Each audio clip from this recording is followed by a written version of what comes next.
Momento de análisis en BTV Noticias. Estamos junto a Eduardo Botinelli, que trae una nueva encuesta. Y bueno, buen mediodía. Buen mediodía, Natalia, ¿cómo estás? Bien. Hoy es un panorama bastante particular, porque vamos a analizar qué estarían votando los uruguayos en caso de una elección, tanto en el Parlamento como presidencial, si hoy se votara. Un panorama raro, por ejemplo. Bueno, sí, es la primera encuesta post-elecciones, digamos, de cara a las elecciones que viene, pero obviamente lo que trabajamos siempre es en el supuesto de elecciones el próximo domingo. Acá, bueno, faltan 3 años. ¿Cuál es el objetivo? ¿Cuál es la importancia que pueden tener estas encuestas? Bueno, lo primero es medir un poco el humor de la gente con respecto a los partidos, a cómo se estarían inclinando en caso de que hubiese elecciones, para ir viendo un panorama de los movimientos que está viendo o que puede haber con respecto a las elecciones pasadas, pensando un poco cómo sería el comportamiento ahora. Los datos que vamos a presentar son de la encuesta nacional Factum del mes de noviembre, que la realizamos entre el 6 y el 14 de este mes. Son 900 casos telefónicos, telefonía fija y telefonía celular, que tiene un margen de error de más o menos 3,3% para el total de la muestra.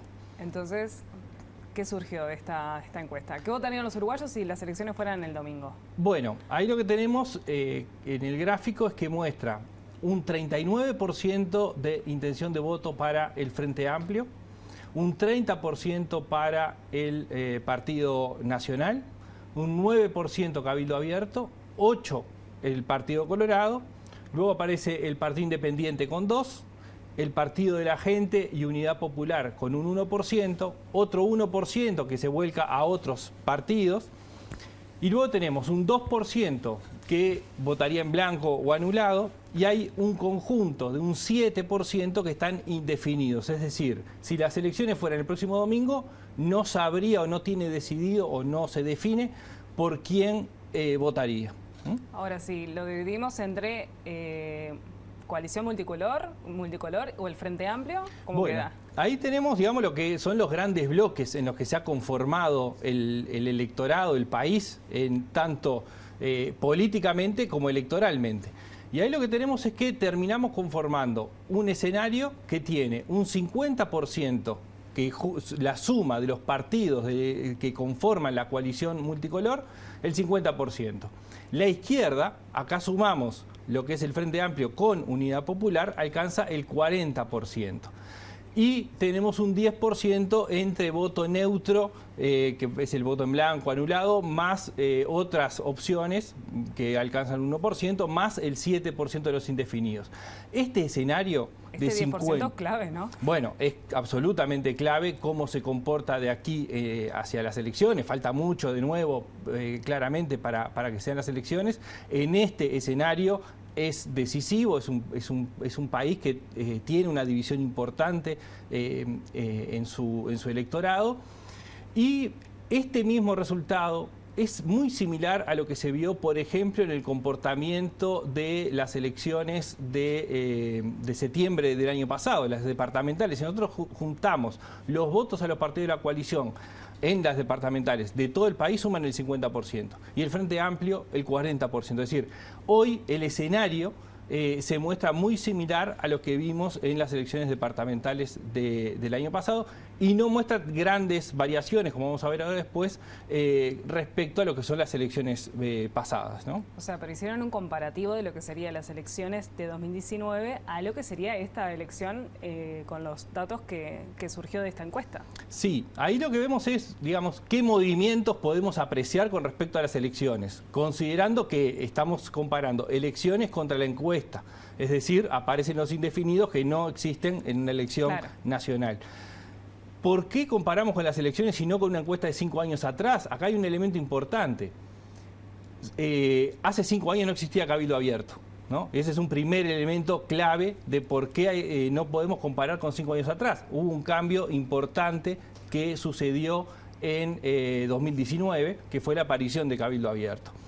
Lo que vemos acá es que los movimientos son bastante escasos en proporción, digamos, o en los movimientos que se han dado, donde lo que vemos es que hay el Frente Amplio igual que en las elecciones, El Partido Nacional un punto por encima, acá también juegan los márgenes de error, es decir, esos movimientos menores no son estadísticamente significativos porque el margen de error está actuando, pero sí podemos ver un movimiento de 2 puntos por debajo de Cabildo Abierto y 4 puntos por debajo el Partido Colorado. Luego un 1% arriba el Partido Independiente, pero de nuevo estos movimientos de un punto no son relevantes, digamos, para poder afirmar un movimiento exactamente o específicamente. Y luego tenemos un punto menos de otros partidos y 2 puntos menos del voto en blanco y anulado. Esto también es un movimiento habitual, que el voto en blanco y anulado desciende cuando estamos ante este ejercicio de elecciones el próximo domingo, con respecto a lo que termina comportándose. ¿Estamos hablando de un debilitamiento de la coalición? Bueno, lo que vemos es que efectivamente lo que hay es una pérdida que va hacia los indefinidos, es decir, no pasan para el otro lado, es decir, no hay gente que abandona la coalición y va hacia el Frente Amplio, por ejemplo, sino que las pérdidas y el saldo que termina dando la coalición son 4 puntos menos que lo que votó en la elección del 2019. Esto básicamente se puede ver, ese movimiento, en pérdidas del Partido Colorado, donde aparece la ausencia de candidaturas y de liderazgos claros, e incluso la salida de Talvi supone un desafío importante para el Partido Colorado. Y tenemos también en Cabildo Abierto una pequeña pérdida de 2 puntos, que también hay que ver cómo evoluciona, pero que también puede responder un poco a que Cabildo Abierto en 2019 era la novedad, implicaba una serie de elementos que hoy no están presentes en la misma forma. Estamos hablando que, para cerrar, hay un panorama de la situación política del país donde se encuentra también el referéndum, ¿no? Bueno, sí. A ver, estamos a 3 años de las elecciones, ¿no? Ese es un primer elemento, es decir, bueno, estamos haciendo un supuesto de que hubiese elecciones el próximo domingo. De acá al 2024 no solamente falta tiempo material, digamos, sino que además faltan acontecimientos políticos. Uno de los elementos centrales es qué va a pasar en marzo con el referéndum. Pero también tenemos todo el ejercicio del gobierno. Hemos visto la evaluación positiva que tiene la población sobre el gobierno, y eso, de alguna forma, si se sostiene en el tiempo, va a fortalecer a la coalición, o también ver dentro de la coalición cómo se sigue sosteniendo esa gobernabilidad y cómo impacta en los distintos partidos que conforman la coalición. Lo mismo sucede, ponemos arriba de la mesa, es qué pasa si el gobierno no sostiene estos niveles. Es decir, si realmente puede darse o no un trasvasamiento de votos de un bloque al otro, o si es un reacomodo dentro del bloque de la coalición. Y por otro lado aparece el Frente Amplio con elecciones inminentes de autoridades, con una nueva dirección que se va a poner a dirigir el partido. Y eso puede generar algún cambio de posicionamiento junto con lo que suceda con el referéndum. Y también, así como el gobierno va a actuar durante los próximos 3 años, 2 años efectivos, digamos, previo a la campaña electoral, el Frente Amplio como oposición también va a actuar. Entonces también cómo sea recibido por la población el comportamiento del Frente Amplio como oposición y cómo pueda materializar eso después en una intención de voto son los elementos que nos quedan arriba de la mesa. Pero esto lo que nos da es un panorama de cómo hoy está el humor social, digamos, con respecto a los partidos políticos y el posicionamiento actual. Están parejos, se podría decir, y la clave está en los indefinidos.